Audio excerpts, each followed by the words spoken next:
Well, Tom, I thought this was a timely question just to ask as we're heading towards a new year and people are thinking about where they want to grow themselves, grow their business. And, the thing that I hear most often, I assume you do too, when it comes to any kind of coaching, consulting, growth type thing with people is that it is often they don't do it because of lack of money and time. So I thought at least one of them, I'd get them thinking by asking this question. If you had $10,000 to spend on business coaching, what are the top 1 to 3 issues you would want counsel on? So I just took some of them and grouped, a couple together under some headings. So I'm going to throw them at you. Ready? Ready. All right. Sally Stone King, she says, getting my schedule organized in a way I can keep to it. Time just slips away and I get pulled in too many directions and am easily distracted. Katarzyna also says that procrastinating, avoiding anxiety around putting myself out there. So there's some fear there too. So procrastinating and actually fear is kind of the next one I'm going to come to. So we could just hit on this. So, procrastinating, scheduling. I mean, that, man, from an entrepreneurial standpoint, that's one that I struggle with to this day. I use other people to manage me is how I do it. But we each have our ways of managing our dysfunction. But we know that time management is a big issue for entrepreneurs. It's a huge issue. And, for everybody who's thinking, gosh, I should do that, or I need to get better at it. If you want ROI and you pay a coach to help you get your time management thing in gear, this will pay off 10 to 1, like almost right away, because there's nothing more valuable than your time. It's once it's gone forever. And there's so much productivity, life to be lived. And what happens is when we're not using our time wisely, when we're not getting the things done, then whenever we start to have fun doing something, we start feeling guilty because we know we didn't get what we needed to do done. So the enjoyment level and everything else, it's a big one. It's a great place to start. And I'm not sure if this is a life coaching issue or a business coaching issue or both. It's kind of an everything coaching issue. Yeah, it is. It's on this, I just did episode, I think it was 843 with Jonathan Milligan. It was the Habit Show with him. And he talked about maker mornings and manager afternoons. And I've really looked at that because in the morning, I'm usually ready to go. I feel inspired, creative, and I'll get that deep work done. And then later in the day, my energy dwindles. And that's a good time for me just to do the menial work, the admin work, and do that. That helps me with my time management. But this is an issue. I mean, there's a lot of great resources. I know Michael Hyatt has one. I don't know. I can't remember it by name, Tom.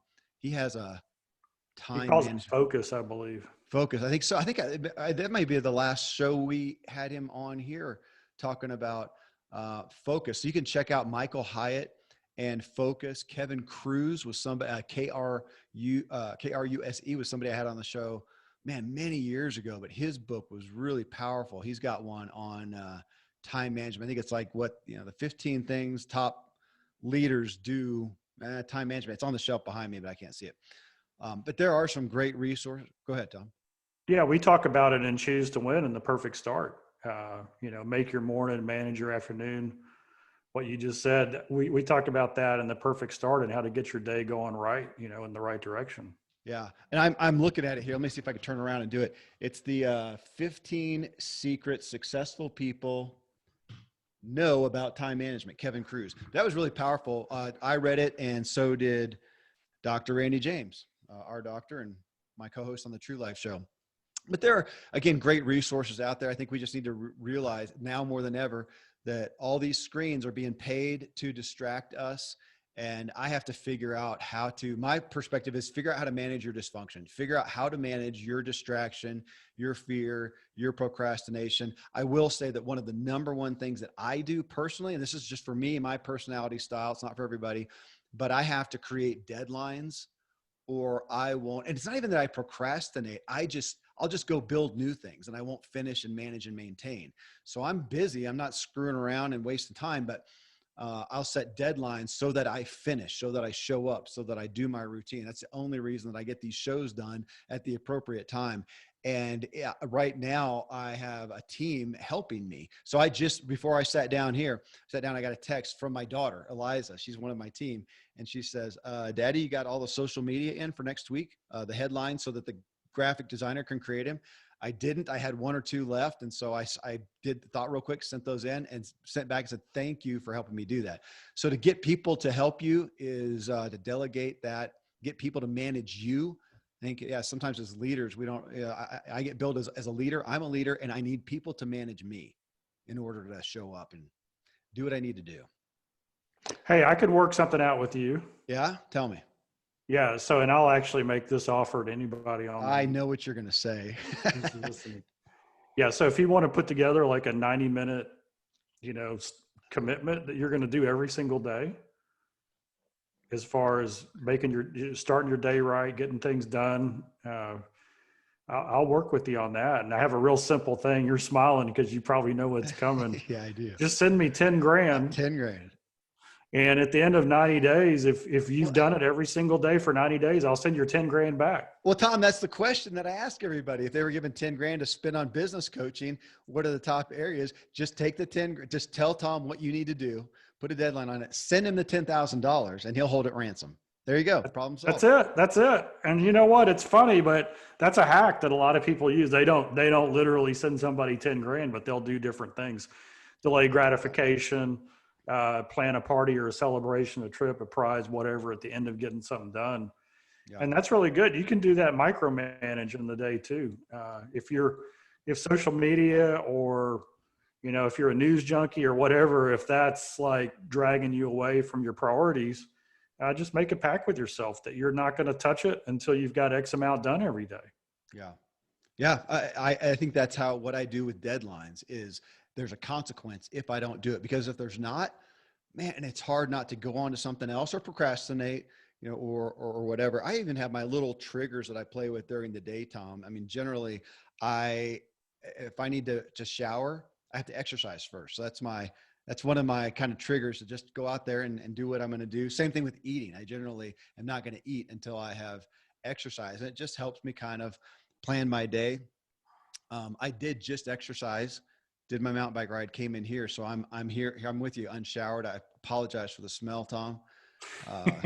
Our nutritionist calls it fitness fresh. So I am fitness fresh right now. Well, Katarzyna, she also talked about anxiety around putting herself out there. Kevin Helm, he said his issue or what he would want help with is how to make the first step. Dennis Durrell responded to Kevin and said, yeah, I agree. In Kevin Harrington's terms, I'd like to be shown how to fail quickly for low cost, and then be helped with visibility to why it failed and how to repackage. I have a number of ideas that don't get out of the gate because of the roadblocks I've set out of fear or lack of perspective. Anna Rawls, she also said, just first steps, helping me with those first steps. And I saw that, Tom, back when I did a lot of coaching with people trying to start businesses, that there is, so much. It's like such a big elephant. It seems overwhelming to step out. And I get that. Sometimes I'll still get that feeling with a big project, whether it's a home project or a financial decision or a business thing, that it seems so daunting. Thank goodness, like you, I've done it so many times now so I realize, I'll wave at it. Hey, I realize you seem kind of daunting, but I know I've done this so many times that once I jump in, we'll figure it out. But for somebody who hasn't done a whole lot of that, it's daunting. Yes, it is. And that to me is a mindset challenge. And that's probably the biggest overall challenge that anybody's going to face, whether it's business or personal. But here's a hack that I do on getting that first step done quick. And so hypothetically, Kevin, let's just say you and I decided we were going to host a summit in the beautiful mountains outside of where you live. And we were going to invite in 20 or 25, Ziglar show advocates who live the lifestyle, believe the mindset. And we were just going to rock 2 days of fellowship and the wheel of life and getting priorities right. you and I, we would both be pinging back and forth immediately. Wow, that's a big project because we got to decide the content and the date and the place and, the title. And then we've got to figure out how we're going to market it and where do we place the ads and when is COVID going to end? And, all these different things would happen. And so what happens with us as entrepreneurs or individuals is we start planning this whole thing in our mind and we don't take action on any of it. And so what you can do to get started right away is you can do the mind map. I love the mind map process. And that's where in the middle of the page, you would say, Summit 2021, just the working title. And then every branch off of that mind map could be something that's got to be done, right? We've got to decide the content, who's going to speak, what the date is, where it's going to be. And all of these can be on this page and we get it all out on the page. And then we go back around and we start putting dates on when these things need to be decided and the priority in which. And you know what? We could probably get half of it done in one day, day one. And then we just fill in the blanks later. And so for those of you who are wondering, how do I get started? A mind map is a great place because you get it out of your brain and onto paper. Well, now you've got it on paper and Kevin and I might say, well, gosh, we've never done one of these before. Who else do we know who's done one? We could get on the phone and we could call a couple of people. Hey, I know you put on an event last year. What am I missing here? What's my plan? And so you go to the people who you already know or people who've done something similar in the market, and they can help you with that. And then finally, there are a lot of coaches probably specifically focused in on what you want to get done, and you can go to them as well. But that mind map is a great place to get it started. Now, Howard, and I'm just using this example. So Howard Partridge is our business coach, our exclusive small business coach at Ziglar, and we do events for our people all the time. And one of the ways that we will plan an event is we'll start with a survey. Hey guys, we're thinking about having this event sometime in the first half of next year. If you would be interested in attending, let us know. And if nobody responds, we know that the timing and the event combination isn't right. If we get a bunch of people, then we go to the next level. And so that is a low barrier, low cost way with a high return, which is what Kevin Harrington is talking about.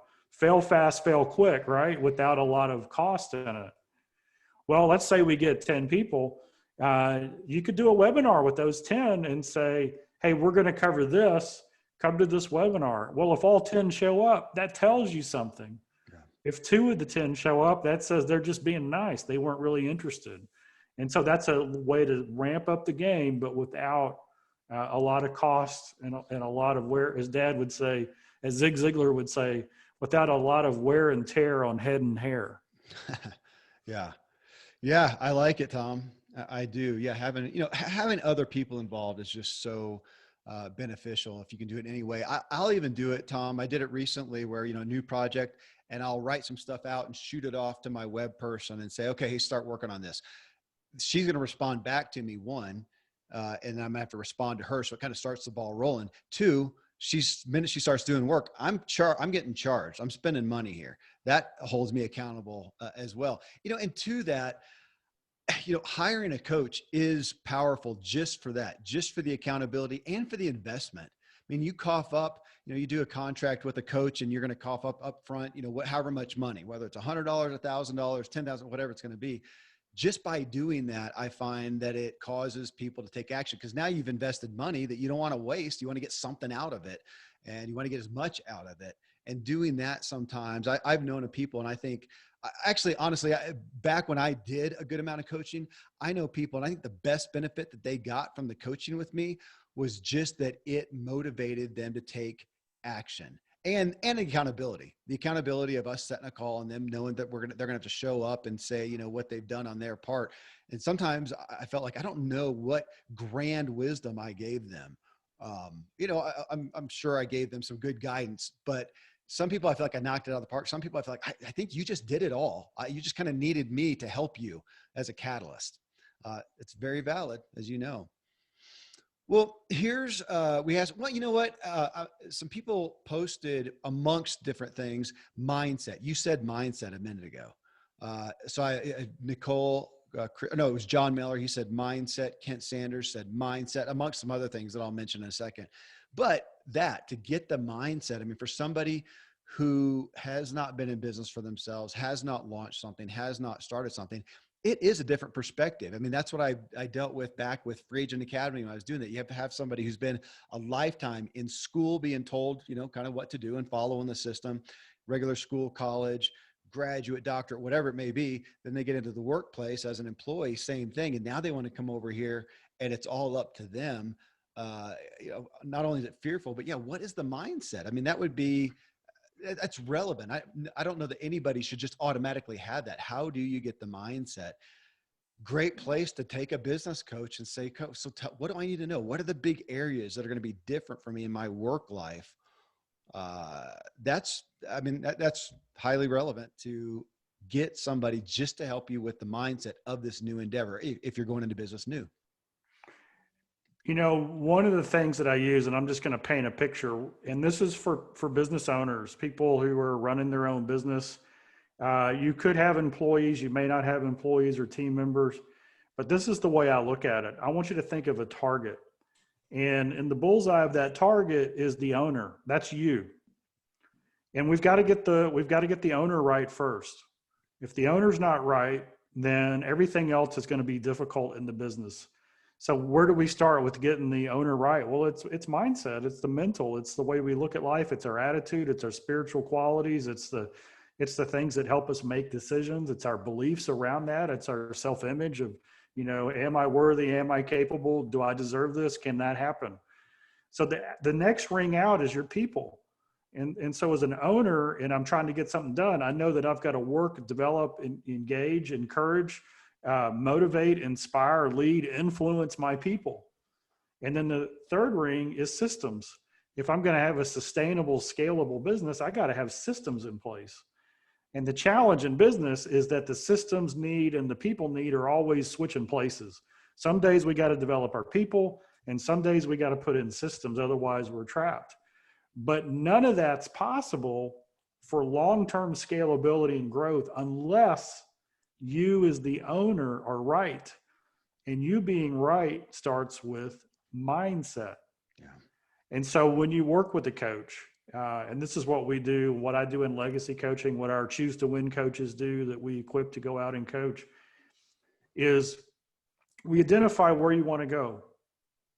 And then we ask, why do you want to go there? And then we say, okay, well, how do you think we can get there?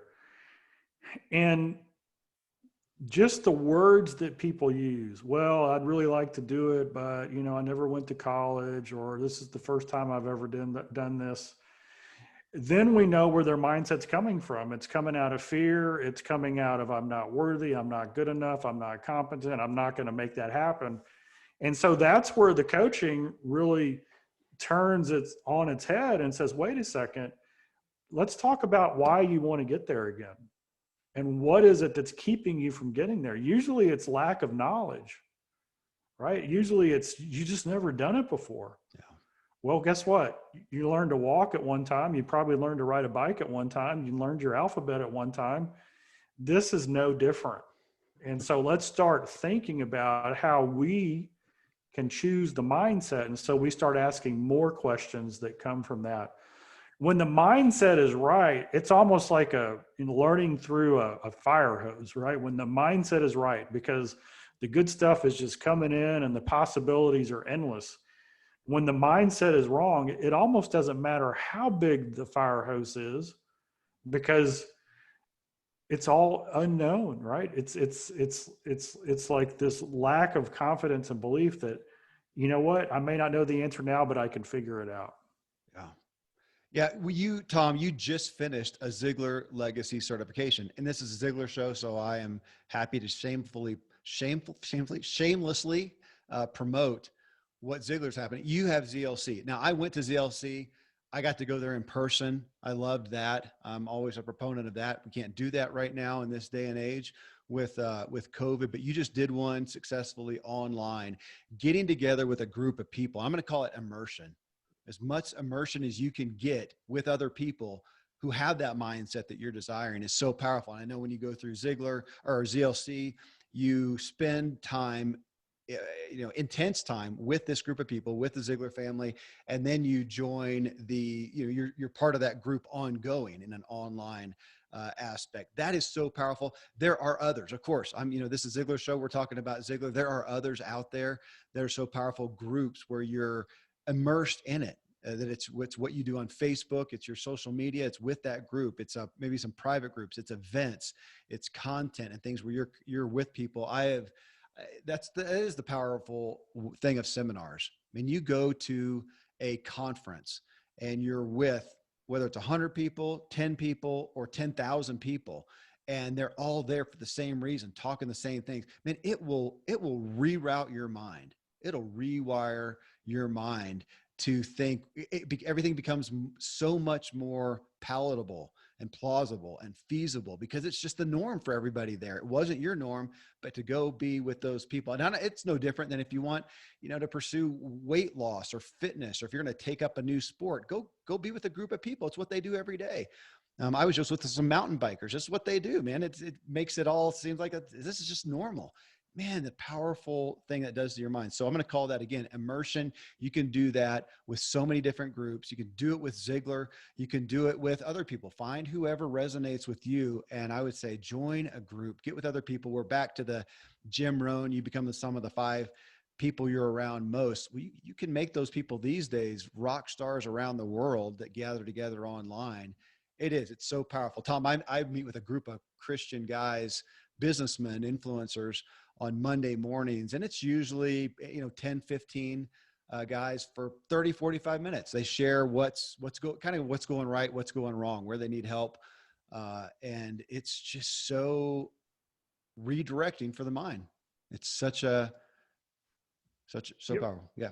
I have this little simple thing. Anything that has significance that gets accomplished, anything that requires some time, energy, of effort that gets accomplished has three components to it. It has mindset, strategy, and action.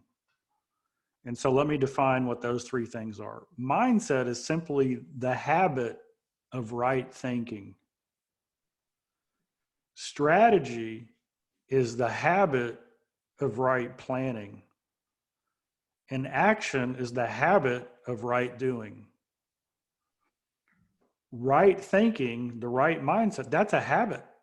And that's what we want to get in, just like every day. Well, we brush our teeth every single day. It's just a habit. And it takes, depending on who you are, 20 seconds to 2 minutes, but we just get into the habit of doing it, and it's just pounded in there and we believe it.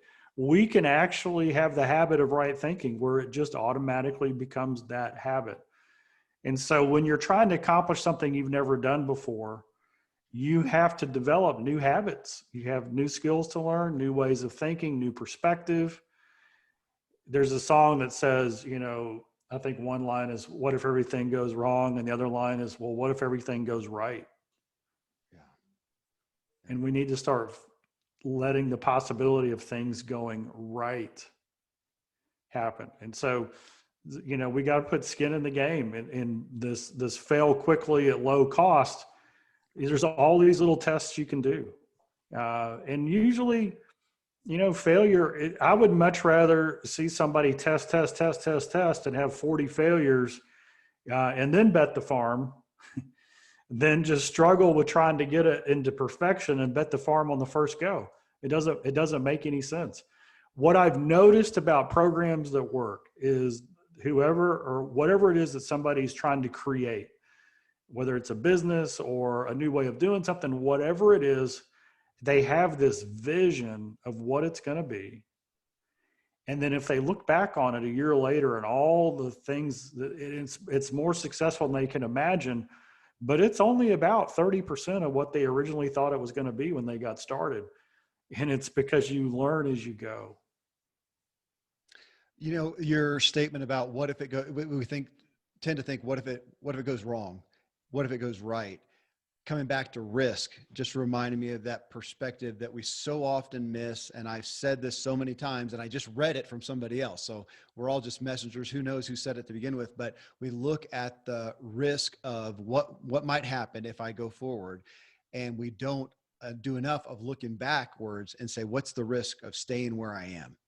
Am I okay if a year from now nothing has happened? I haven't done anything, nothing's different, I'm in the same place. I like that test because sometimes I've done that, Tom, and realized, you know what? If a year from now nothing's changed, I'm actually okay. Well, that gives me a key to how important it is for me right now. And that may be the best thing I can do. But often with something, I'm realizing, man, that often motivates me. I am not okay if that doesn't change, or if I don't achieve this, or if, time goes on and I'm in the same place X amount of time for now. Such a motivator for me. Well, you mentioned a couple of times, Tom, strategy. And we had a bunch of people literally say Nicole, creating systems, John, strategy and systems, Timothy Driver, developing a strategy. They put those together. Now, when I read those, I think of them a little differently. I mean, if you want a strategy for your business, man, I know there are good resources out there, Tom. People have said, okay, here's ways to structure your business. I can't say, I know I haven't done it myself. And I'm also not a very detailed guy. So again, it's just for my personality style. But I have found that talking about coaching, it is difficult to get a legitimate strategy for your business and do it on your own. Whether you have been in business for a while, but even more so if you've not been in business, because you just can't conceive of what the things are to make a strategy around. And even going through one of the canned products, I find it difficult without some level of personal input from, again, a coach, a guide, a whatnot. Now, obviously you guys do it at Ziglar, and with any of this, I'm going to promote Ziglar again. With any of this, as we're talking, if you're hearing about this and and maybe we're not going to give, because I'm not giving a whole list of resources here, you can always go to Ziglar.com and what, Tom, just hit the contact page, or do you want to give an email address just so they can contact? Because you can do that and say, okay, I'm looking for help here. Yeah. Tom@Ziglar.com. Tom, okay, there you go. Tom@Ziglar.com. So if you'll do that, and they'll respond to you. Will they let you know what Ziglar has to offer? Absolutely. They are a business. They're happy to sell things to you. They do a good job of it. But they will also let you know if there's something that they're not the best at, and they'll refer you to who they refer to. Or if you want to even vet somebody else and say, okay, Tom, you guys do, X, Y, Z, but I really feel like I should do some due diligence and see what else is out there. Who would you tell me to look at? You'll tell them that as well. So please know that that's a truthful statement, and you can go there and get help. Same thing with me. A lot of these folks are commenting from Facebook where I posted the question. You can let me know there as well, and we'll give you the resources that we know of. So one of the books that I love is called The 5 Secrets of a Phenomenal Business. Howard Partridge wrote that. And when we're talking about strategy, what we've done is we've taken a business, and Howard's put this together. A business has five key areas: marketing, which is how you bring prospects to the business; sales, which is how you convert those prospects into customers; administration, which is which is the kind of the technical side. How do we manage the business and the numbers? Operations, which is how we serve and support the business; and leadership, which is how you, as the owner operator, how you run this business yourself. What do you need to develop yourself and to develop your team? And so when you talk about a strategy for a business, you need to understand that the strategy's got to have all 5 of those components into it. How are we going to get customers? How are we going to convert them? Or how are we going to get prospects, convert them, serve and support them, manage everything, and then grow our business? Those are components of a strategy. And then you put systems into each one of those areas. And one of the things that we talk about is this, and that is what's the purpose of your business? What's the why behind it? And you've got to make a decision. Are you going to be somebody who is a commodity where you're going to lower your price and race to the bottom? Or are you going to serve and provide expert counsel and information at the highest level possible?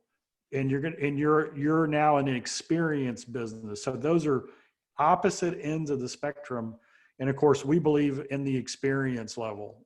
We want to provide as Howard says, a phenomenal experience. So when you're creating a strategy, you've got to take those 5 areas in, and then you've got to decide what kind of business that you want to operate. You know, I feel pretty confident about our expertise and our ability to get things done. But I'll just tell you right now, I don't want to compete with Amazon or Walmart. Mm-hmm. It's not, you know, I'm a couple of $1 trillion behind, I think.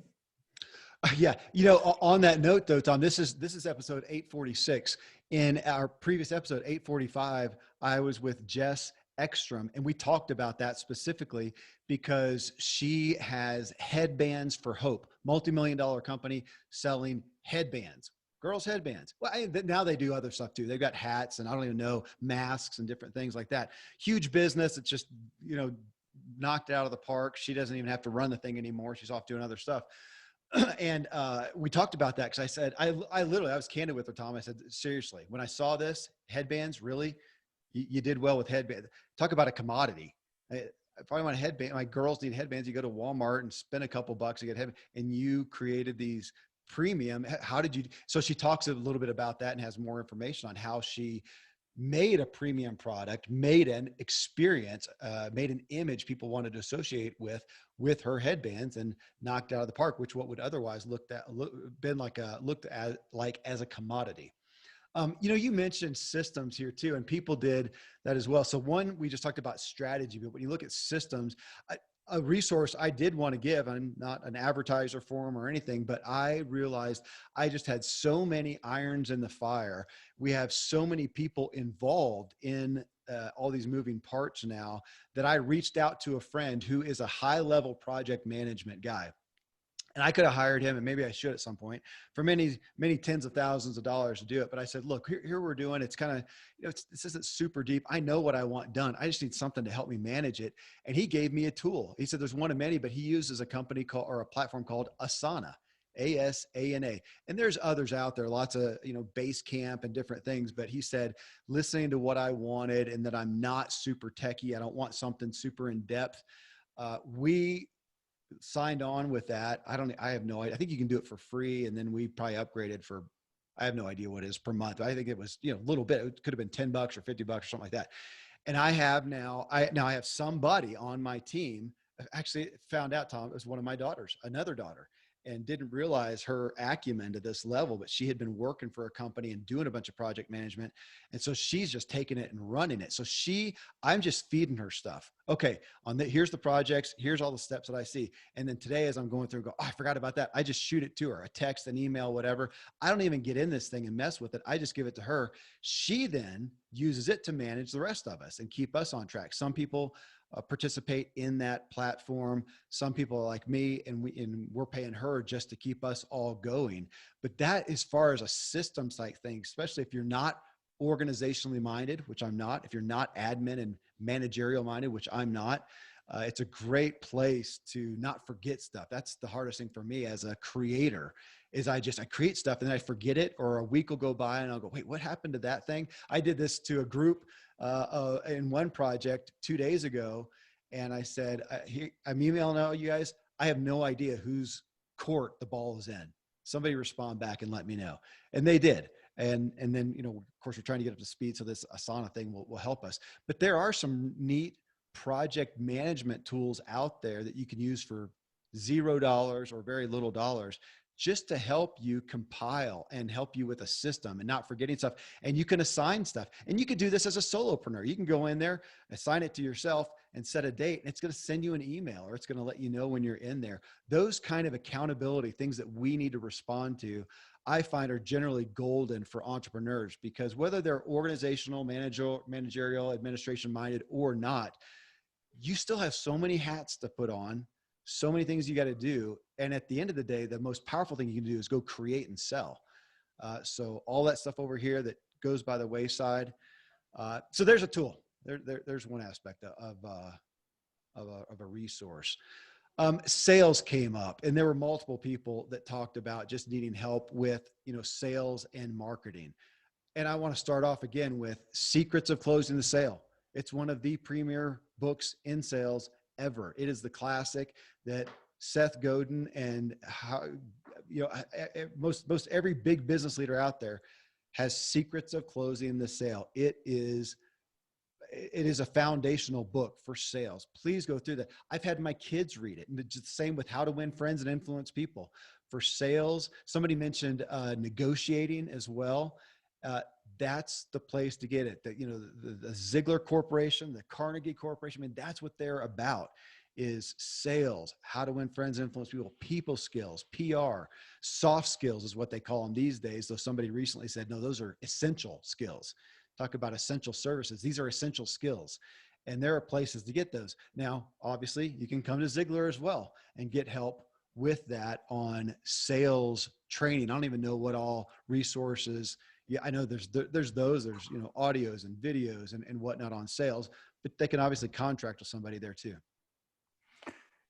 When we work with business owners through our inner circle with Howard, there's always the first question, hey, do you need more revenue, or do you need to be more efficient and effective of handling the business that you already have?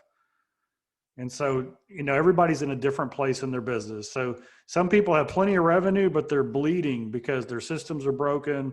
They have waste. They're losing customers because they're not giving them the right support. And others are like just getting started. Hey, I need clients, right? I need customers. And so the first thing you do is you decide, where do we need to start? I mean, I wish we could do all of them at the same time, but that's just not the way life is. And so that's that age-old question. What's the one thing I could do today that would change everything? And it's different for everybody. It could be a marketing challenge. You might have a very high close rate. You're just not getting prospects in front of you. So how do you go about finding that? And then on the other side of the coin, you might have plenty of business, but you're stuck. You're capped. Everything goes through a choke point in your business, and you can't grow beyond that. So how are you going to create the operational systems that are going to allow you to go there? In marketing, the biggest mistake that people make is they quit marketing to their list. They've got people who've shown an interest, or maybe even a prior customer, and they're not keeping in touch with them. You're not letting them know, hey, this is what we have. This is what's new. And then, of course, on the sales side, there's several things that can just really change the game. And we talk about that, whether it's an upsell, or how about this, as simple as raising your prices, especially if you've kind of trapped yourself with, hey, everybody else is charging X, so I'm going to charge, X minus 1, and everybody's going to come to me. Well, they all came to you now, and you're not profitable. So what do you do? And that's what we work on. And each business owner, each person in their business, the answer is going to be a little different for each of you. But once you decide, hey, I want to improve marketing, well, good news. For almost everybody, focusing on your marketing doesn't mean you spend a lot of money on marketing advertising. That's not where it comes from. It's from putting in the right systems, managing your list, reaching out to those changing your proposition just a little bit, and engaging with people. Yeah, on this too, because I know we have so many people with different products, different services, all varieties of things. There's still so much to be said for go look at who is succeeding in your market, who's doing it well, and model what they're doing. We're in a time, I think, where Tom, I love to be a rebel, be a renegade, do things different. And I find ways to do that. But in this online world, I have to be careful, because we get to a point.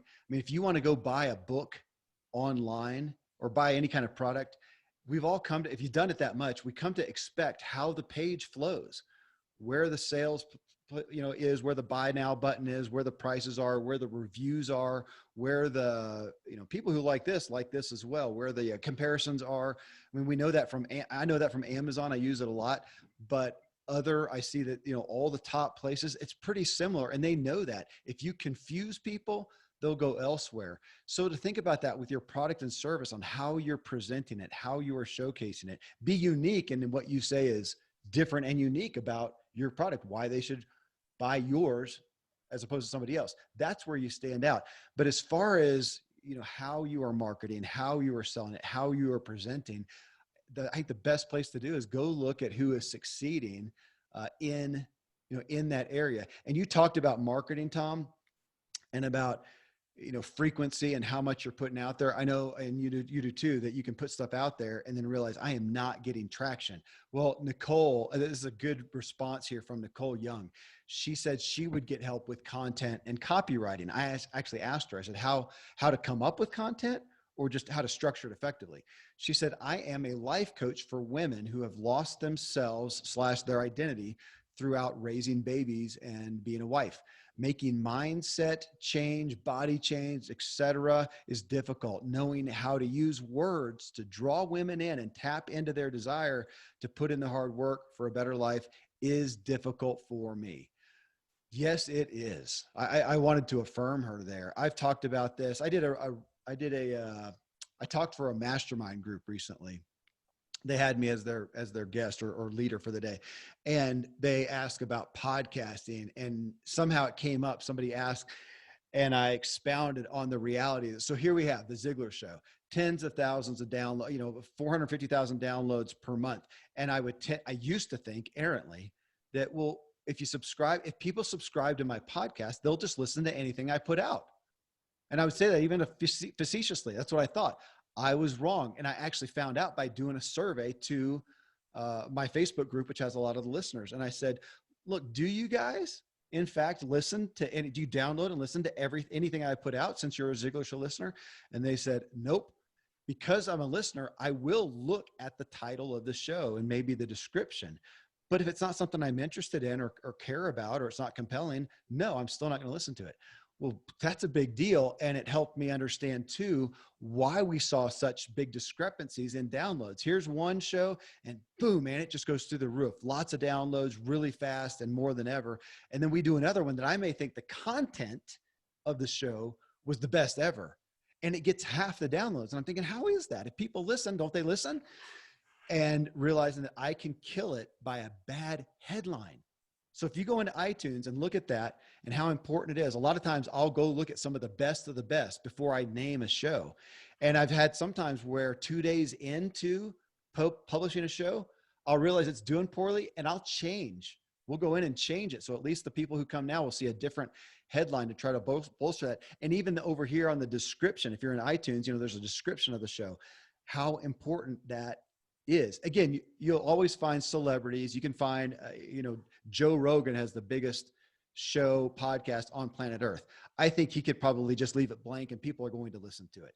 Celebrities at the highest end can violate best business practices, but for us real people, it matters. So to Nicole's aspect of the content, finding the right content is so important. And you either become a student of that, go learn how to do it yourself, or that is something you can outsource. You can have people who are good with marketing content. And depending on your specific, she's a life coach, you can find people that you should be able to find people who are proficient in that aspect of content as well. If I have somebody over here who's brilliant at Amazon product content, it doesn't mean they're good for coaching and services content.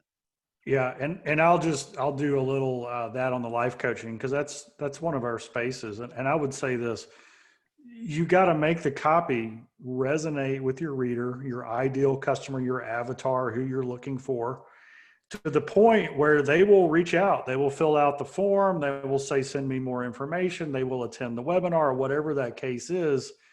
And then for life coaches, and this is a tough one. This is hard. You got to pick up the phone and call them. You got to send them a personal email that isn't a form letter and say, hey, I appreciate this. Because in building that kind of a business, it starts with engagement. It starts with relationship. And then that blossoms into a client. which blossoms into results, which blossoms into testimonials and referrals, which now you've got something that's really, really working. The problem is, and this is one of the things that's difficult, is a lot of times people in this industry, they say, well, I can't afford a marketing because I only charge this, and they feel trapped. And I just want you to know that when your value isn't what you charge someone, your value is the difference you make in their life. And I'm sure that you've had people who've told you, you changed my life. How can you put a value on that? Yeah. And there's this is a mindset thing. There's a fear or a hesitation. If I charge too much, nobody's going to say yes. What I've discovered is that in our group, people who raise the investment, they just find a new level of customer. I saw it with Dad. Every time he raised his fee, we had people actually say, well, we were looking for this type of a speaker, and until he raised his fee, we didn't think he was in that category. And I'm like, are you kidding me? He's the best in the world. So you could be the best in the world for somebody, and they're walking by you because your investment isn't where what you're charging isn't enough in their mind. How could you be worth what I need if you're only charging X? I don't know if this is a generalization, but how do we get to that point? It's with the one-on-one conversation. Yeah. And so the marketing, the great copy, the leads, all of that stuff is fantastic. But the ultimate goal needs to be, can we get a time together where we can talk about what it is that you want, and perhaps there's a way I can help you achieve that. Yeah, there are so many. And again, you've got your Choose to Win coaching. I can't promote anything above that because I believe in it. I know I know what you guys do. And, so folks looking for coaching help, it is I always want to stress that it is such a unique thing. And coaching I wish it was just all about what you provide, just about the reality that, look, I know this area, I can help you progress. I wish it was just about that. It is not, because from the sales standpoint, you are selling yourself. And if you're not able to sell people on you and get them to trust you, you're not going to go very far. And realizing, even as you help people uncover the direction that they go, if you can't inspire them to go make that change, you're not going to go far. It does take a lot. I did want to mention one thing. I don't like the whole hack, thing, life hacks and this hack and whatever, but I'm going to call it a hack, a pricing hack on the increase. Cause I dealt with that back when I first started. And I did my first coaching gig. I put something out and it was like $120 an hour or something like that. I was doing it hourly back then, $120 an hour. But because of some reason I came up with, it's discounted to $62. And I got a handful of people to do it. So $62 an hour. And I did something with them. And my sole goal, because I had been taught this by somebody, was to get testimonials. So I got 3 or 4 testimonials, put them on the site, and immediately put my price at like $225 or something. It was something like that. Well, these people testified to how I helped them. That is absolutely true. The fact that the next person comes along and reads their testimonial, and that I got that testimonial and I was charging them less than the rate that I now have on there, is irrelevant. And that's how I did it. And so I took people on at that next rate, and I got the next slew of testimonials and kept upping my price till I got to, I think, $500 an hour. And that's around when I stopped doing it, because I burnt myself out. But it's also, I'll never forget you, Tom. You saw that I was doing it. You said $500. I think it was I was doing it per hour. It was a package or something like that. Anyways, I know you told me you should quadruple that now.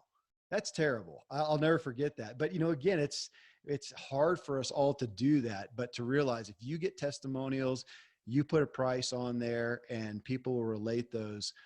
They want to see testimony that you've helped somebody, and you can increase the price along the way. There were some other ones here, Tom, on people said they'd get help with hiring. They'd get help with corporate culture. They would get help with task planning and accountability, which we talked about there. But you get into hiring and corporate culture, and you're getting outside of just, solopreneur and entrepreneur. Again, you guys have your business coaching with Howard Partridge is so strong. But yeah, those are things that there's such good content out there, but those are always difficult to apply, I think, without some personal input. And we're at a time now when there's more opportunity for that than ever, because everybody had to pivot and go online and figure out ways to offer what they do in different ways. So, again, Tom, I'm going to promote Ziglar, for whether or not you want to engage with Ziglar, or, and I know you say this, you guys don't teach everything in business. Business is 100 miles wide. I don't know how many miles you would say Ziglar goes, but you don't cover them all, and you refer to a lot of people. And I think even that, yeah, if you want to go there and see what Ziglar has to offer, and then also say, hey, and help me to vet this by giving me your best competitor. And you guys will do that too. And again, you can find me on Facebook. I'll do that as well. But man, there is, with business coaching, I'll tell you this. Here's my testimony, Tom. I don't know. I'm sure somebody out there exists, but I don't know anybody who's really succeeded with their business that has not gotten paid coaching along the way. Not only mentoring from people who offered their input, but has not gotten paid coaching. I just don't know. So there it is. That's not an opinion, or I would say, I just don't know. I'm sure there's somebody out there. I just haven't met them. Everybody who I've met who succeeded in business has had paid coaching. I've done paid coaching. Tom, I know you've done paid coaching. We've all done it. We can't know. It's like Dr. James says, the most dangerous thing is we don't know what we don't know, right? That's right. And what's interesting is franchising has been really big, and I love franchising as long as it's the right fit for that person. But a lot of the franchising groups, they have built-in coaching. I mean, it's part of it. You come in, you go through the training, you start your franchise, and then you get assigned someone who's your coach. And they've got a playbook. It's how to run the franchise. And if you talk to those franchise coaches and you ask them, how come some people are successful and some aren't? Mindset. That's what it comes down to. The ones who believe they can do it, they follow the game plan.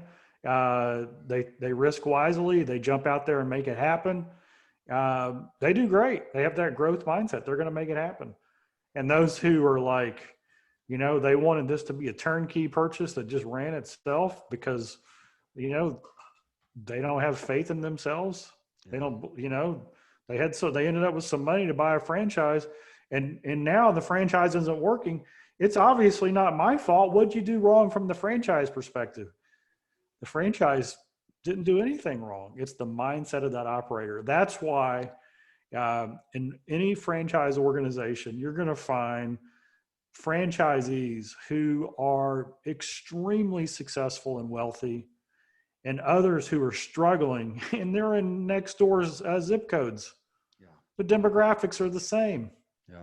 What's the difference? The mindset. Yeah. That is, Tom, I do want to just point out, I had a good friend who, years ago, he owned 5 Subway franchises. Now he owns them in multiple states. And you can't just go get a Subway franchise. It's hard to come by.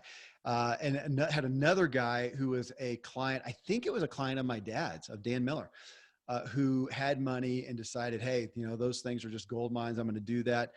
And bought the franchise and just lost his shirt, did terrible. And in retrospect, I think he came to my dad after that. And then looking at that, my dad said, you're the least relevant person to have done that. You have no skill in that, no knowledge. You're not the right person. But yeah, I think people don't think that the franchise, it makes itself work, doesn't it? But to what you said, you have to have the mindset for that product, that service. It reminds me somewhat of network marketing, people who get involved with network marketing company because of the opportunity and not the product. I've not generally seen that work well long-term. If you're not a big fan of the product, and I would say the same thing, if you don't look at restauranteering as a neat thing, don't buy a restaurant franchise, and same with any. Right. And network marketing, I love the system. I love the idea, and of course you got to have the great product and the great company, but people who get into networking, they got to understand they're not in the opportunity business. They're not in the lifestyle business. They're not in the product business. You're in the people development business. Your great network marketers know how to develop leaders. Yeah. And then if you know how to develop a leader, you're actually teaching that leader how to develop leaders. And that's how organizations grow. That's how people stick around. And guess what? If you recruit 10 people, they have 10 different whys. They have 10 different reasons why they're in. And so this is another reason why I love coaching and why I love what we do. And Kevin, we should have mentioned it. Maybe we got to do a whole show on it. We need to go ahead and plan this show. We just launched our See You at the Top coaching program. Oh, right. So it's part of the Choose to Win coaching system. It's based on Dad's book, See You at the Top, and it goes deep on self-image and belief and mindset. That's what it's about. It's the foundation. So the whatever you're doing, if you're trying to build a business and you're going to have people on your team, if you're a coach, if you work for a large organization, if you're in network marketing, maybe perhaps the greatest skill that you could decide to be an expert in is how to coach others to be successful. Yep. It's another way of developing your people. And Dad said this, you don't build a business, you build people, and people build the business.